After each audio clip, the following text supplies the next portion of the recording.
बिहार और ओडिशा दोनों भारत के ऐसे राज्य हैं जो कई मायनों में समानता रखते हैं और कई मायनों में बेहद अलग हैं। आज हम इस वीडियो में बात करेंगे दोनों राज्यों के development, infrastructure, education and literacy, population growth and GDP, culture and tourism, climate and natural disaster के बारे में। इससे पहले कि वीडियो शुरू करें, आप हमें कमेंट में जरूर बताएं कि बिहार और ओडिशा के कौन कौन से जिले से आप इस वीडियो को देख रहे हैं। Hello everyone, this is Chandradev. अगर आप हमारे चैनल में नए हैं तो प्लीज चंद्रदेव जन को सब्सक्राइब करें ताकि आप ऐसे इन्फॉर्मेटिव वीडियो से कनेक्टेड रह सके। सबसे पहले जानते हैं बिहार के बारे में। बिहार भारत के उत्तर पूर्वी क्षेत्र में स्थित एक ऐतिहासिक और सांस्कृतिक रूप से समृद्ध राज्य है। यह जनसंख्या की दृष्टि से भारत का तीसरा सबसे बड़ा प्रदेश है, जबकि क्षेत्रफल की दृष्टि से 12वां सबसे बड़ा प्रदेश है। गंगा नदी की गोद में बसे इस प्रदेश का नाम विहार शब्द से लिया गया है, जिसका अर्थ है बौद्ध मठ या आश्रय स्थल। प्राचीन काल से ही बिहार शिक्षा, राजनीति, धर्म और संस्कृति का केंद्र रहा है। यहाँ की भूमि ने चंद्रगुप्त मौर्य, सम्राट अशोक, आर्यभट्ट और गुरु गोविंद सिंह जैसे महान विभूतियों को जन्म दिया है। बिहार का इतिहास वैदिक काल से लेकर आधुनिक काल तक गौरवशाली रहा है। यह वह धरती है जहां दुनिया के पहले गणराज्य वैशाली का उदय हुआ। महात्मा बुद्ध ने ज्ञान की प्राप्ति यहीं के बोध गया में की और महावीर ने जैन धर्म को यहीं से फैलाया। नालंदा और विक्रमशिला जैसे प्राचीन विश्वविद्यालय बिहार की बौद्धिक समृद्धि का प्रमाण है, जहां दुनिया भर से छात्र शिक्षा ग्रहण करने आते थे। बिहार की भौगोलिक स्थिति इसे विशेष बनाती है। इसके उत्तर में नेपाल, दक्षिण में झारखंड, पूर्व में पश्चिम बंगाल और पश्चिम में उत्तर प्रदेश है। यह राज्य गंगा और उसकी सहायक नदियों के उपजाऊ मैदानों में बसा है, जो इसे कृषि के क्षेत्र में अग्रणी बनाते हैं। चावल, गेहूं, मक्का और गन्ना यहाँ की मुख्य फसलें हैं। बिहार का सांस्कृतिक वैभव इसकी लोक कलाओं, संगीत और त्योहारों में झलकता है। छठ पूजा यहाँ का सबसे प्रमुख पर्व है, जो सूर्य देवता की उपासना का अनोखा उदाहरण है। मधुबनी चित्रकला और भोजपुरी, मैथिली, मगही जैसी भाषाएं यहाँ की सांस्कृतिक पहचान है। आधुनिक बिहार विकास के नए आयाम छू रहा है। यहाँ के प्रमुख शहर जैसे पटना, गया, मुजफ्फरपुर और भागलपुर औद्योगिक और शैक्षणिक केंद्र रूप में उभर रहे हैं। पटना मेट्रो, गंगा पथ और स्मार्ट सिटी परियोजनाएं बिहार को प्रगति की दिशा में अग्रसर कर रही हैं। हालांकि चुनौतियां भी हैं। शिक्षा और स्वास्थ्य क्षेत्र में सुधार की आवश्यकता है, लेकिन बिहार के युवाओं की ऊर्जा और यहाँ के समृद्ध परंपरा इसे एक उज्जवल भविष्य की ओर ले जाने में सक्षम है। और वहीं दूसरी तरफ है ओडिशा। ओडिशा भारत के पूर्वी तट पर स्थित एक सांस्कृतिक और प्राकृतिक रूप से समृद्ध राज्य है। ओडिशा क्षेत्रफल के हिसाब से 8वां सबसे बड़ा राज्य है और जनसंख्या के हिसाब से 11वां सबसे बड़ा राज्य है, जिसमें 4.5 करोड़ से भी ज्यादा निवासी रहते हैं। राज्य में भारत में अनुसूचित जनजातियों की तीसरी सबसे बड़ी आबादी भी ओडिशा में है। इसके उत्तर में झारखंड और पश्चिम बंगाल है, पश्चिम में छत्तीसगढ़ और दक्षिण में आंध्र प्रदेश राज्य है। हिंद महासागर में बंगाल की खाड़ी के साथ ओडिशा की तटरेखा 485 किलोमीटर है। इस क्षेत्र को उत्कल के नाम से भी जाना जाता है और भारत के राष्ट्रगान जन गण मन में इसका उल्लेख इसी नाम से किया गया है। ओडिशा की भाषा ओडिया है, जो भारत की पारंपरिक भाषाओं में से एक है। बंगाल की खाड़ी से सटा यह राज्य अपने अद्वितीय इतिहास, अद्भुत प्राकृतिक सौंदर्य, प्राचीन मंदिरों और सांस्कृतिक धरोहरों के लिए प्रसिद्ध है। प्राचीन काल में इसे कलिंगी के नाम से जाना जाता था, जो अपनी सैन्य शक्ति और समुद्री व्यापार के लिए विश्व प्रसिद्ध था। ओडिशा का इतिहास गौरवशाली और प्रेरणादायक है। यहाँ के कलिंग साम्राज्य ने सम्राट अशोक के जीवन को बदलने में महत्वपूर्ण भूमिका निभाई। अशोक ने कलिंग युद्ध के बाद बौद्ध धर्म को अपनाया और शांति का मार्ग चुना। राज्य के कोणार्क का सूर्य मंदिर और पुरी का जगन्नाथ मंदिर जैसे स्थापत्य कला के उत्कृष्ट नमूने इसे विश्व भर में ख्याति प्राप्त बनाते हैं। यहाँ की प्रमुख नदियां महानदी, ब्राह्मणी, बैतरणी और सुवर्ण रेखा हैं, जो कृषि और सिंचाई के लिए अत्यधिक उपयोगी है। साथ ही राज्य में चिल्का झील, जो एशिया की सबसे बड़ी खारे पानी की झील है, इसे प्राकृतिक दृष्टि से विशिष्ट बनाती है। ओडिशा की संस्कृति इसकी अनूठी पहचान है। यहाँ की लोक कलाएं जैसे ओडिसी नृत्य, पटा चित्रकला और रथ यात्रा जैसे त्योहार राज्य की सांस्कृतिक धरोहर का जीवंत प्रमाण है। हर साल पुरी की रथ यात्रा में देश विदेश से लाखों श्रद्धालु आते हैं। अब जानते हैं दोनों राज्यों के कुछ खासियतों के बारे में जो एक दूसरे से अलग बनाती है। सबसे पहले जानते हैं बिहार के कुछ ऑनगोइंग और अपकमिंग मेगा प्रोजेक्ट के बारे में। बिहार की राजधानी पटना में बिहार की पहली मेट्रो ट्रेन 2025 के अंत से पहले चलती हुई नजर आएगी, यानी कि मेट्रो रूट पूरी तरह बनने के कगार पर है, जबकि ओडिशा में मेट्रो रूट बनना अभी धरातल पर भी नहीं उतरा है। इसके अलावा बिहार के कई बड़े शहरों में जैसे कि गया, दरभंगा, मुजफ्फरपुर और भागलपुर में भी मेट्रो चलाने की घोषणा कर दी गई है। दूसरी बड़ी मेगा प्रोजेक्ट जो बिहार को ओडिशा से अलग बनाती है वह है एम्स दरभंगा।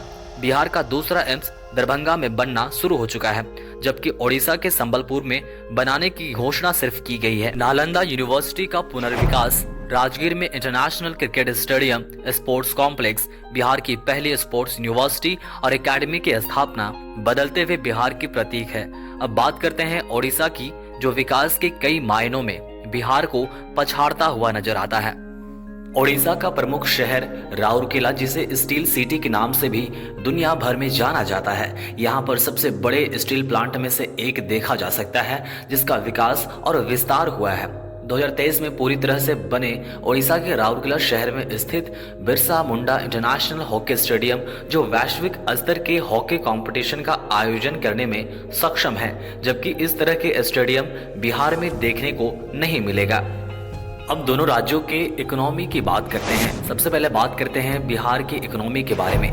बिहार की अर्थव्यवस्था मुख्य रूप से कृषि पर आधारित है, जहां अधिकांश लोग कृषि कार्यों से जुड़े होते हैं। राज्य में धान, गेहूं, मक्का और मटर जैसी फसलों की खेती प्रमुख रूप से की जाती है। हालांकि बिहार के औद्योगिक क्षेत्र की गति अपेक्षाकृत धीमी रही है। राज्य में कुछ उद्योग हैं, जैसे चीनी मिलें, खाद्य प्रसंस्करण उद्योग और वस्त्र उद्योग, लेकिन इनकी संख्या सीमित है। 2024 तक बिहार का सकल घरेलू उत्पाद यानी कि जीडीपी लगभग 8 लाख करोड़ था, जो राज्य के विकास के प्रयासों के बावजूद अपेक्षाकृत कम है। हालांकि हाल के वर्षों में राज्य में इंफ्रास्ट्रक्चर, शिक्षा और स्वास्थ्य सेवाओं में सुधार हो रहा है, जो आने वाले समय में आर्थिक वृद्धि को बढ़ावा दे सकता है। बिहार सरकार ने हाल ही में औद्योगिक नीति की शुरुआत की है, जिसका उद्देश्य उद्योगों को राज्य में आकर्षित करना और रोजगार के अवसरों को बढ़ावा देना है। इसके तहत infrastructure Vikas make in Bihar जैसी पहले शुरू की गई है, जिससे भविष्य में औद्योगिक विकास को गति मिल सकती है। अब बात करते हैं ओडिशा की इकोनॉमी के बारे में। ओडिशा की अर्थव्यवस्था खनिज संसाधनों और भारी उद्योगों पर आधारित है। राज्य में लौह अयस्क, बॉक्साइट, कोयला और अन्य खनिजों का प्रचुर मात्रा में भंडार है, जो इसके औद्योगिक विकास का प्रमुख कारण है। ओडिशा भारत का सबसे बड़ा लौह अयस्क उत्पादक राज्य है और यहाँ के खनिज उद्योग ने राज्य को वैश्विक स्तर पर एक प्रमुख स्थान दिलाया है। इसके अलावा ओडिशा में स्टील, सीमेंट और एल्यूमिनियम उद्योग भी महत्वपूर्ण हैं, जैसे नवभारत, जिंदल और टाटा स्टील के कारखाने। 2024 में ओडिशा का जीडीपी लगभग 7.5 लाख करोड़ था, जो इसके खनिज आधारित उद्योगों और भारी उद्योगों की वजह से अपेक्षाकृत बेहतर है। राज्य सरकार ने इलेक्ट्रॉनिक्स, आईटी सेक्टर और सौर ऊर्जा जैसे नए क्षेत्रों में निवेश को आकर्षित करने के लिए कई योजनाएं बनाई है। इसके अलावा ओडिशा का आधिकारिक व्यापार और क्षेत्रीय विकास भी समृद्ध हो रहा है। जानते हैं दोनों राज्यों के एजुकेशन एंड लिटरेसी के बारे में। बिहार में शिक्षा के क्षेत्र में पिछले कुछ दशकों में सुधार हुआ है, लेकिन राज्य की साक्षरता दर अभी भी राष्ट्रीय औसत से नीचे है।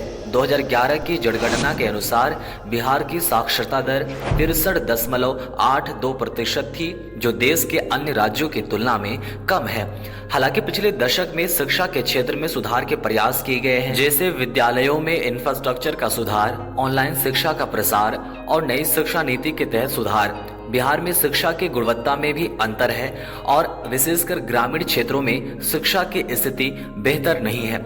अब बात करते हैं ओडिशा के एजुकेशन एंड लिटरेसी के बारे में। ओडिशा ने शिक्षा के क्षेत्र में महत्वपूर्ण सुधार किए हैं और राज्य की साक्षरता दर ने तेजी से वृद्धि की है। 2011 की जनगणना के अनुसार ओडिशा की साक्षरता दर 72.87% थी, जो राष्ट्रीय औसत से करीब है। ओडिशा में आईआईटी भुवनेश्वर, NISER और IMT भुवनेश्वर जैसे प्रमुख शिक्षण संस्थान स्थित हैं, जो उच्च शिक्षा के क्षेत्र में महत्वपूर्ण योगदान दे रहे हैं।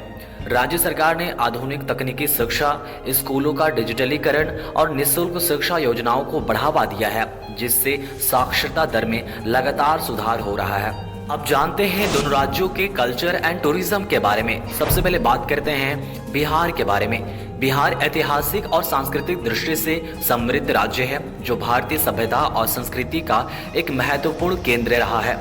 नालंदा विश्वविद्यालय प्राचीन भारत का सबसे बड़ा और प्रमुख विश्वविद्यालय था, जिसे यूनेस्को द्वारा विश्व धरोहर स्थल के रूप में मान्यता प्राप्त है।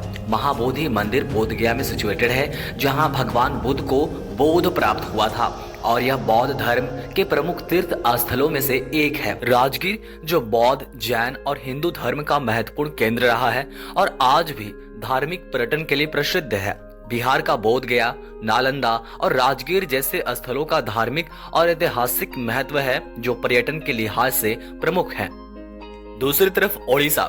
ओडिशा भी अपनी समृद्ध सांस्कृतिक धरोहर और पर्यटन स्थलों के लिए प्रसिद्ध है। पुरी का जगन्नाथ मंदिर हिंदू धर्म के प्रमुख मंदिरों में से एक है, जो हर साल लाखों भक्तों को आकर्षित करता है। कोणार्क का सूर्य मंदिर, यह प्राचीन मंदिर अपनी अद्वितीय वास्तुकला के लिए विश्व प्रसिद्ध है और यूनेस्को द्वारा विश्व धरोहर स्थल के रूप में मान्यता प्राप्त है। चिल्का झील जो एशिया की सबसे बड़ी तटीय लैगून है और एक प्रमुख पर्यटन स्थल है, जहां कई प्रकार के प्रवासी पक्षी देखे जा सकते हैं। ओडिशा में पुरी, कोणार्क और चिल्का झील जैसे स्थलों का धार्मिक, सांस्कृतिक और प्राकृतिक महत्व है, जो पर्यटकों को आकर्षित करते हैं।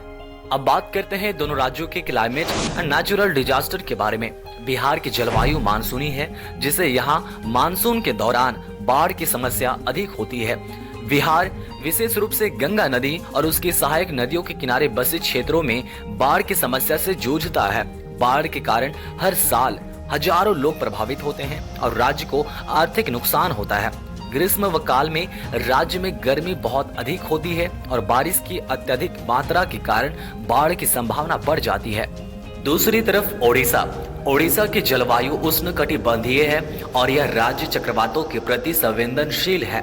ओडिशा विशेष रूप से बंगाल की खाड़ी से उत्पन्न होने वाले चक्रवातों का शिकार होता है, जो यहाँ की तटीय क्षेत्रों में व्यापक क्षति का कारण बनते हैं। राज्य में गर्मी के मौसम में तीव्र गर्मी और मानसून में भारी बारिश होती है, जो कभी कभी बाढ़ का कारण बन सकती है। दोस्तों, दोनों राज्यों के बारे में आपके क्या विचार हैं? कमेंट करके जरूर बताएं। मिलते हैं और भी इंफॉर्मेटिव वीडियो के साथ। तब तक के लिए चंद्रदेव जोन को जरूर सब्सक्राइब करें।